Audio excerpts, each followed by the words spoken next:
You're live, it says. That's good to know. Isn't it?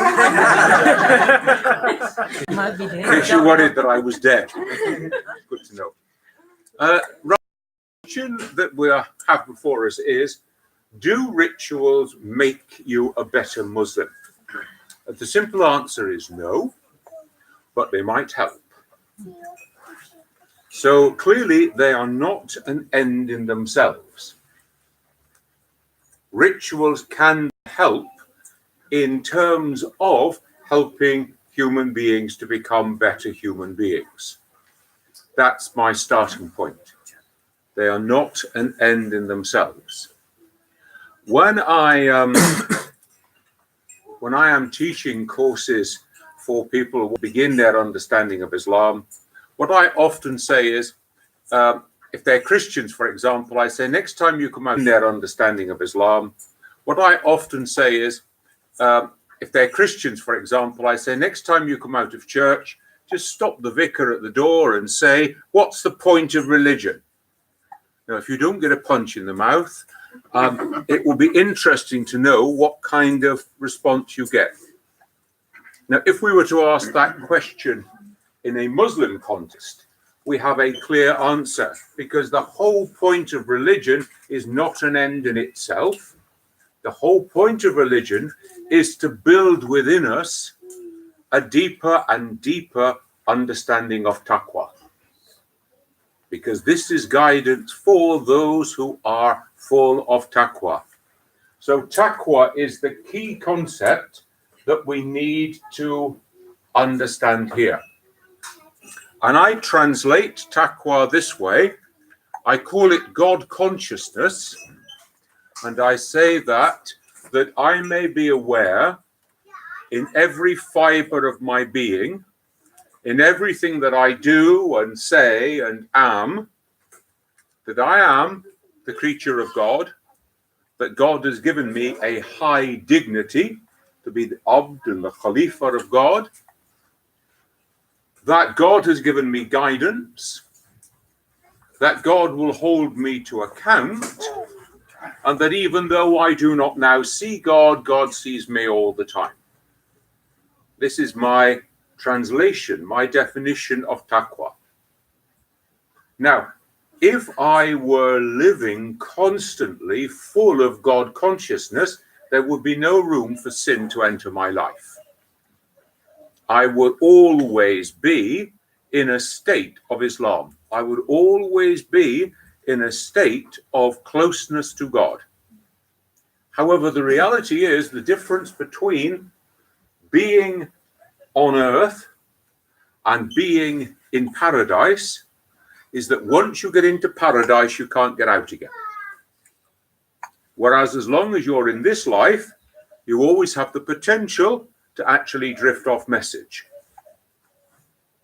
So the human tension then is keeping on message or drifting off message. The message is taqwa.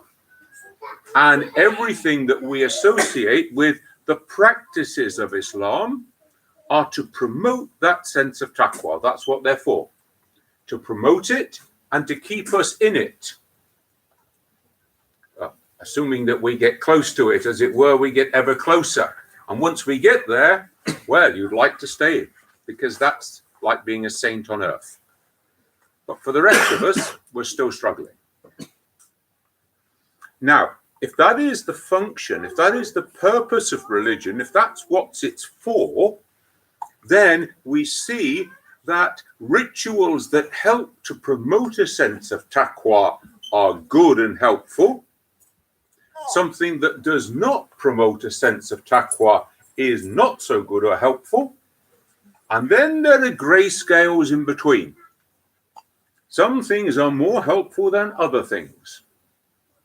So one of the things I need to explore this afternoon is what we call a hierarchy of values. Well, some things are more important than other things. Therefore, some things promote us more into a state of taqwa. Now, this little diagram here is a diagram that I use when I'm teaching about taqwa. because I want people to try to understand how our prayer ritual tries to keep us in a state of taqwa. And if you can see the green line from where you are, these are the 5 beats of salah during the day. Okay? So this is like one of those machines that they put on you in hospital that measures your heartbeat. Yeah? Except this one measures taqwa. So here I am. I rise in the morning. I prepare myself for prayer. I confess my sins to God. I hear again the guidance of God through the Quran. And here I am. I prostrate myself before God. Now, if my heart is in the right place, it's always a question of niyyah. If my heart is in the right place, I am now in a moment of taqwa. So here I am. I've completed my salah, and now I'm fighting with the traffic. I'm more and more frustrated at being delayed. I'm going through all the awful people I have to see during the day. I get to the office, and just here, the coffee machine is empty. Yeah? I am not in a state of taqwa at this moment.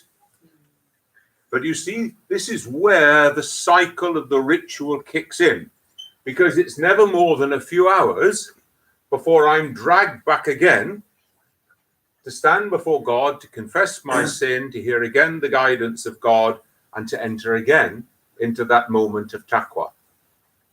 So that's where the rituals of the 5 daily prayers, or the 5 grouped into 3, whatever, can help. You know that in the Sunni books, there is this story about when Prophet Muhammad descends into paradise and has an encounter with God. One of the things he learns is how many prayers are to be said. Now, fortunately, it's only in the Sunni book, so you can relax a bit, because on the way up, he meets Moses. And Moses says, I'll have a word with you, son, when you come down. So on the way down, Muhammad meets Moses, and Moses says to him, how many prayers did you get? He said, 50 a day. Moses says, come on, don't be daft. Go back, have another go, have another word. You know? So off he goes, back up again, gets the 50 knocked down to 40. Meets Moses again, and Moses said, look, no dice. Go back, have another go. So he's going constantly backwards and forwards, until ultimately he comes down and he said, how did you get on this time? And he said, 5. Moses said, look, go back, have another word. You know, my lads don't manage 3. So go on, just, 5, get him knocked down. And Muhammad says, oh, no, I'm too embarrassed. I'm not going back anymore. When I reminded one of my Shia teachers of this story, he said, well, it's not in our books, but thank God for Moses.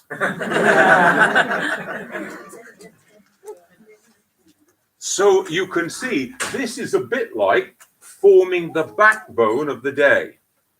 It gives a structure to the day. And in that way, it's helpful. Now, if one's only able to do 2 prayers a day, you've got less backbone, less structure in your day. So that's the way in which this ritual can help to promote a sense of taqwa. It gives a certain structure. It's not enough because your troughs are too deep. You have too much God forgetfulness.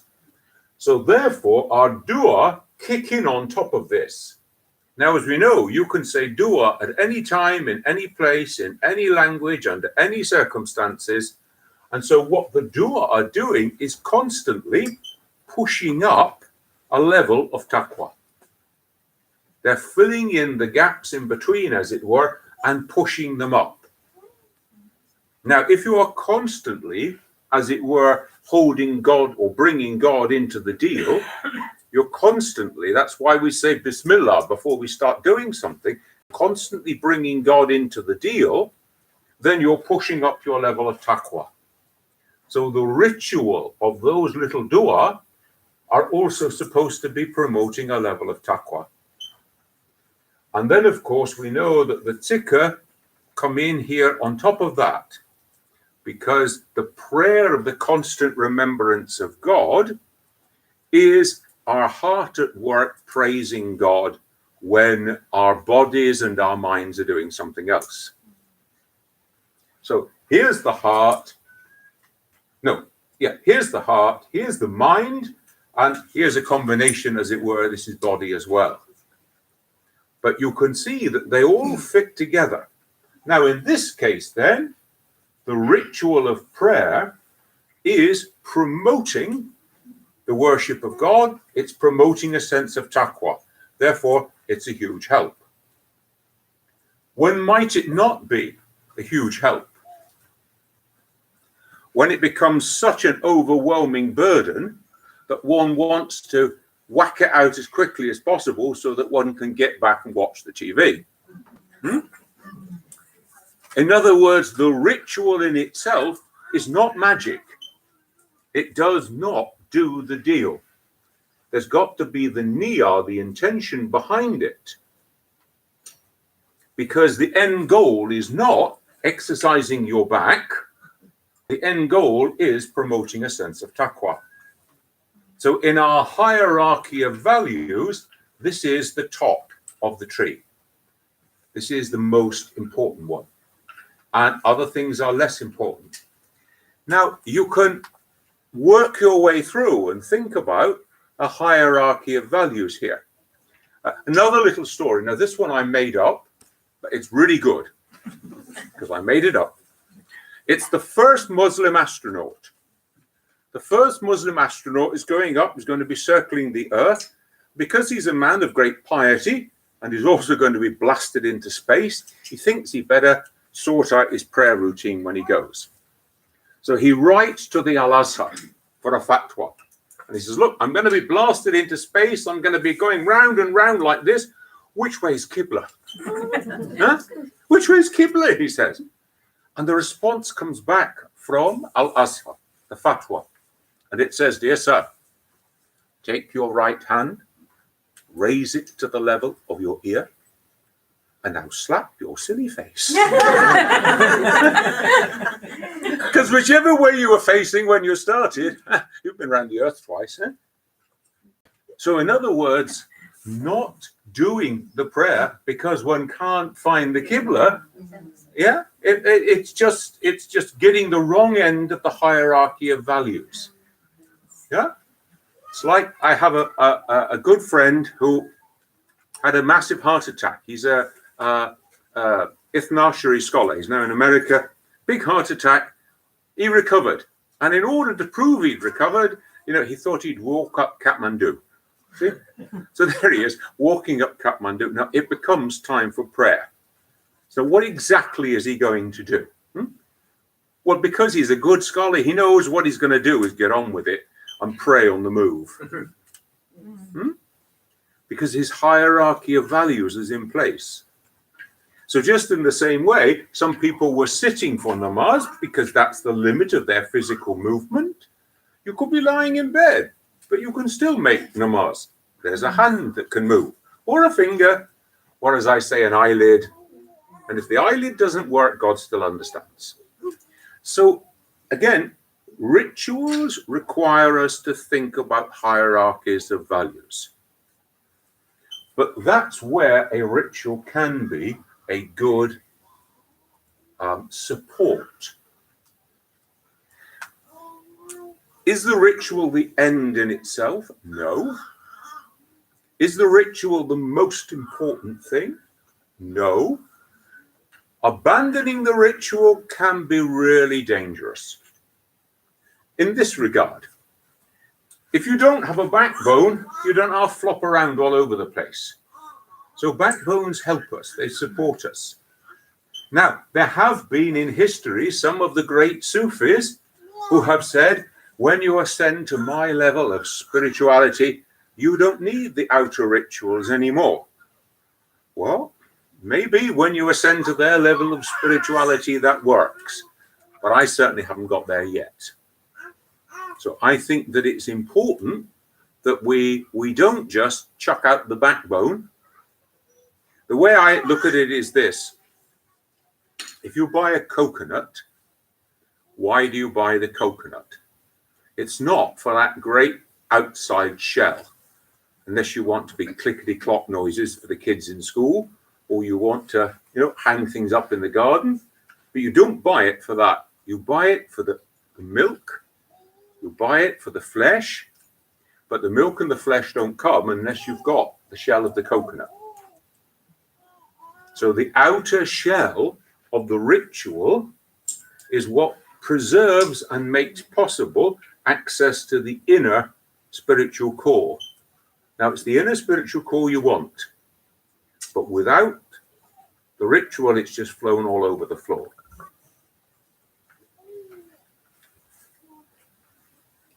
However,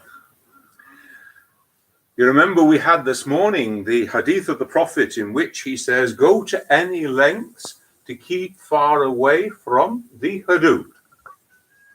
There's another, even more powerful saying.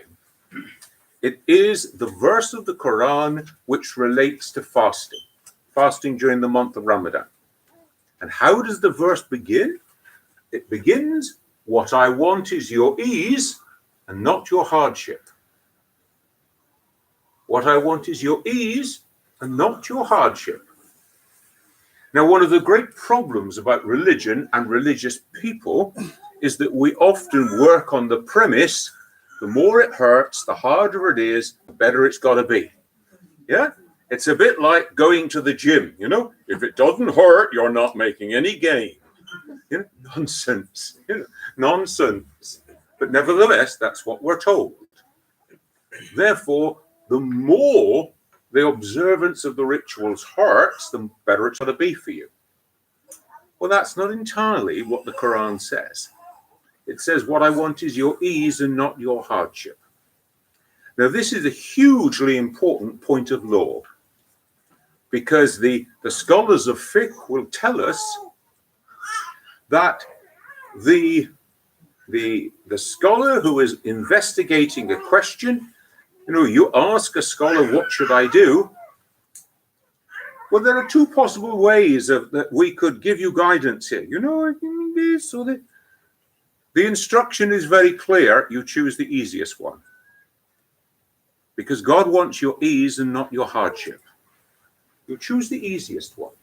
If it could be A or it could be B, which is the easier option? Because you're not trying to make life hard for people. You are trying to help them to grow in taqwa. So then a crucially important thing we have to ask ourselves is, if it hurts more, is it better for you? Because that's very often the way that we approach the practices.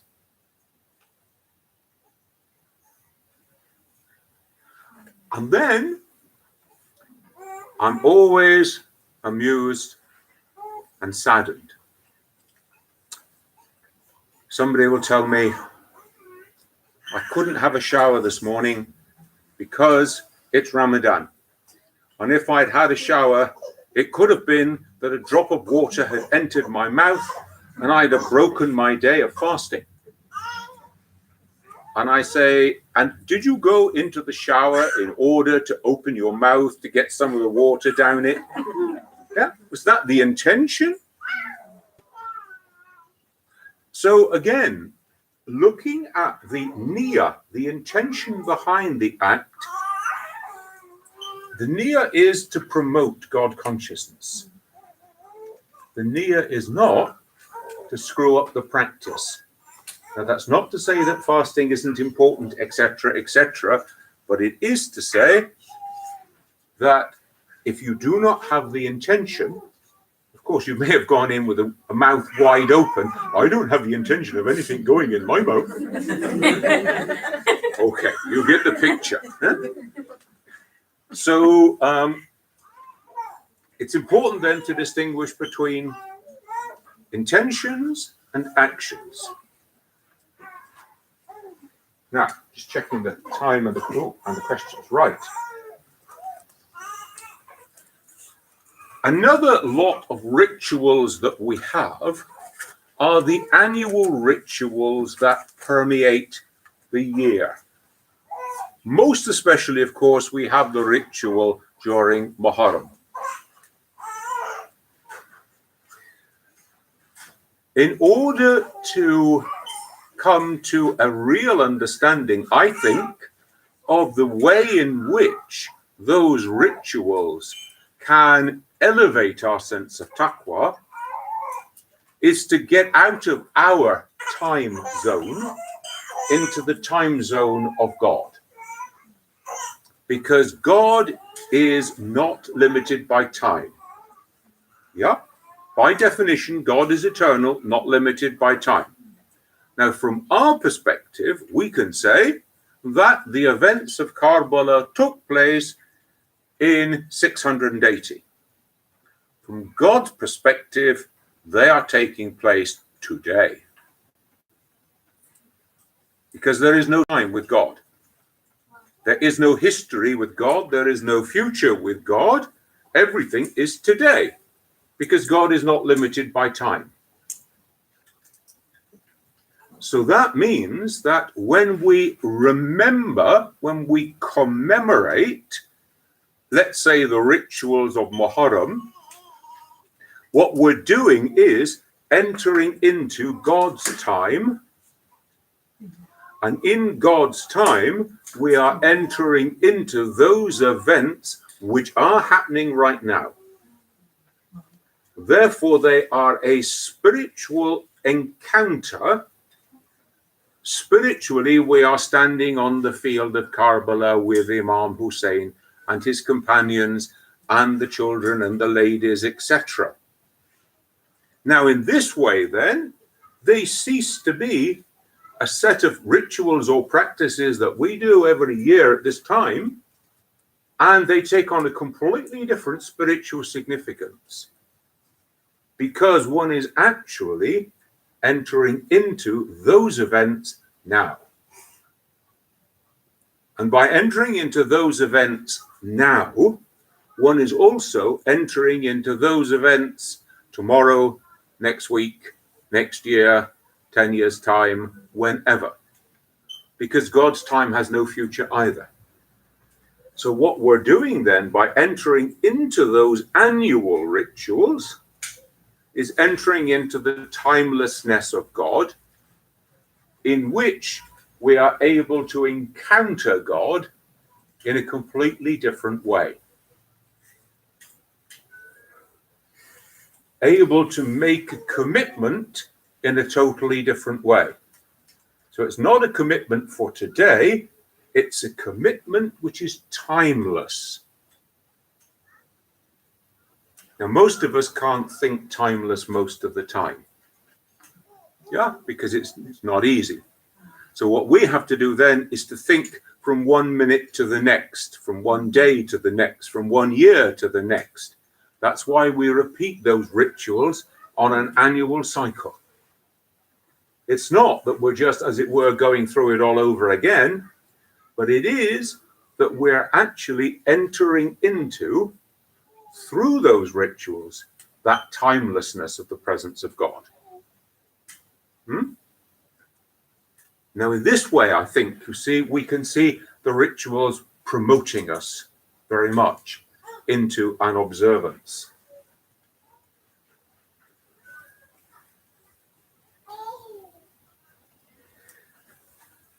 Something rather exciting under the floor here. If I topple over, it's standing on a mountain.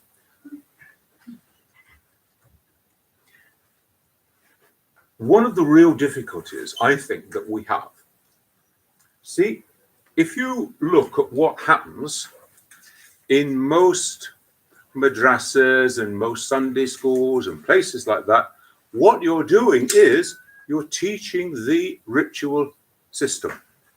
This is how you make wudu. This is how you stand. This is how you bow. This is how you prostrate in prayer.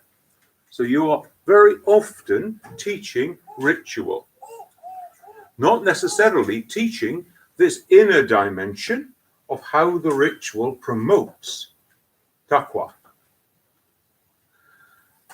I think this becomes a real difficulty if we want to be teaching our children how prayer is going to figure into their spiritual life, their spiritual growth. Now, I have at home a little prayer mat. It's a bit bigger than a sheet of A4. And it was given to me by a Muslim acquaintance of mine. And he said, when my child was small, about 3 years, knee high, I used to lay this down beside my prayer mat for every prayer. And my daughter used to come and stand on it because she wanted to be like Daddy. And, and then as I went through the ritual of prayer, she kind of realized there was something important going on here. So that there's a certain learning of the heart which is taking place. There'd be no point in asking that child what's going on. And it was totally irrelevant whether the child was doing the sujood properly or whether she was making a skydive. That's not the point. That's not the level at which we're operating. But through being part of that, by imitating, then she is learning, as it were, through her heart that something important is taking place. Now, what the something might be is something that we'll have to teach later on. But there's a sense in which one learns by imitation. I want to be like you. It always struck me as being very important. Again, it doesn't happen in the Bora community, so you're all let off the hook. We'll just talk about them down there.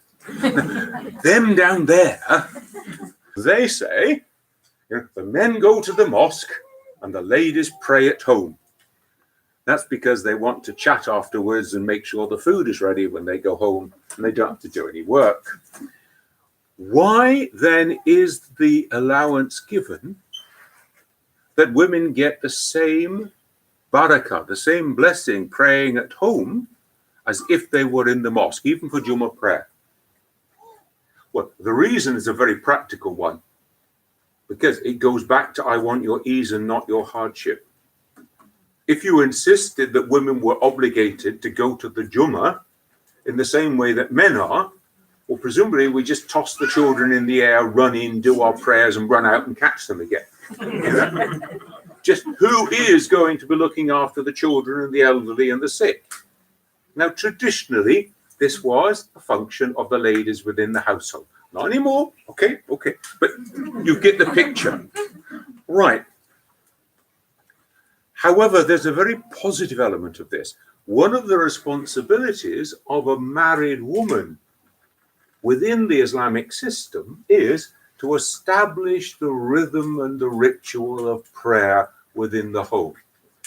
Because again, you can imagine that if you're growing up as a little child and you can see your grandmother and your mother and your aunties and your older brothers and sisters breaking off and entering into this moment of prayer again and again, it's a natural thing. I want to be part of that.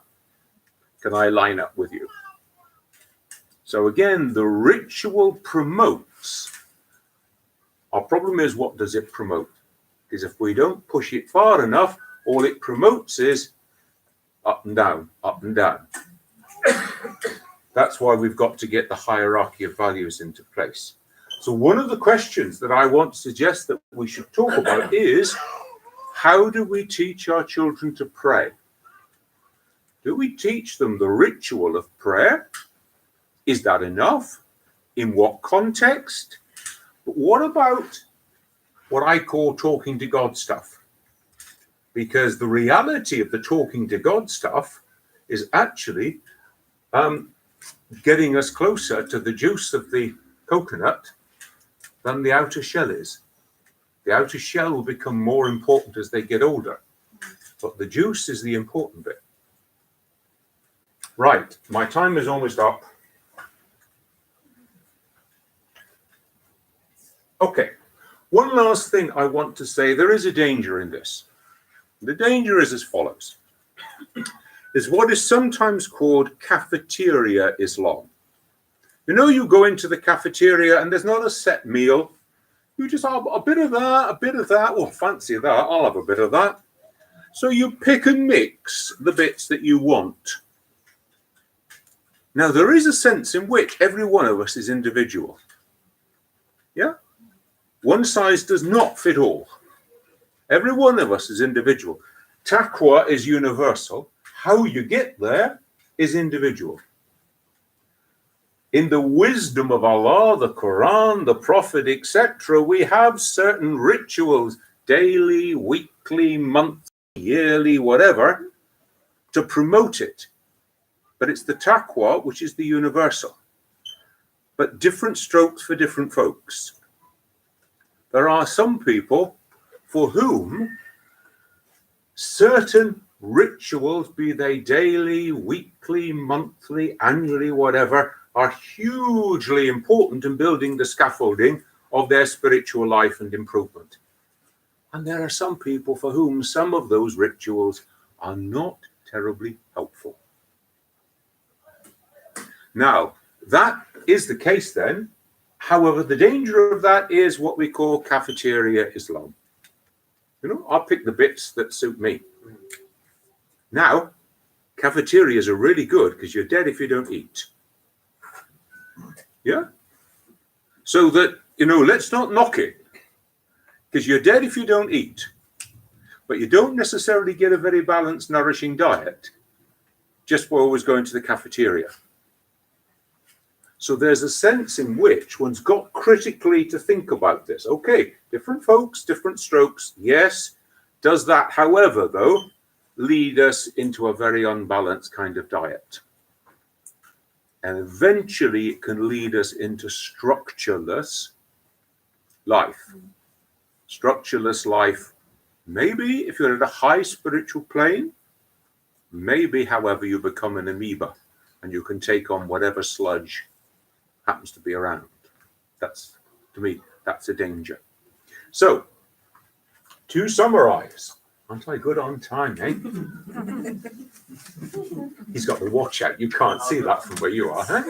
And in the other hand, he's got a pistol. So...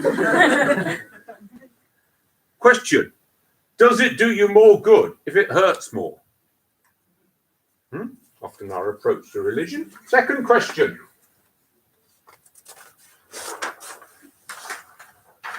How are we going to help our children to learn to talk to God? Third question. Do our annual rituals make the events present? And how can we improve that? How can we move more in that direction? Fourth question.